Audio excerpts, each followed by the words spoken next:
আজকে খুবই চমৎকার একটা টিপস নিয়ে আপনাদের মাঝে আমি শাহিন রেজা হাজির হয়ে গেছি। চলুন দেরি না করে ভিডিওটি শুরু করা যাক। আপনার পরিচিত এবং আত্মীয়-স্বজনদের মধ্য থেকে কেউ কিছু না চাইতেই তাকে কখনো কিছু দিতে যাবেন না নিজের আগ্রহ করে। কারণ ১ম বার যখন দিবেন সে খুশি হবে এবং এটা হওয়াটাই স্বাভাবিক এবং ১ম বার খুশি হয়ে সে ২য় বার একটা আশায় থাকবে। এবার ২য় বারও আপনি দিলেন, দেওয়ার পরে সে কিন্তু ৩য় বারের জন্য নিজেকে যোগ্য এবং এটার অধিকার আছে এটা বলে মনে করবে।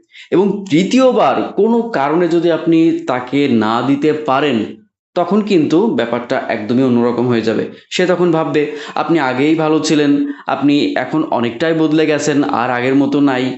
এখন হয়তোবা তাদেরকে হিংসা করছেন, etcetera, etcetera আরো কত কি। তো একটা পর্যায়ে গিয়ে দেখবেন যে আপনাদের সম্পর্কটা আর আগের মতো ভালো নেই। সো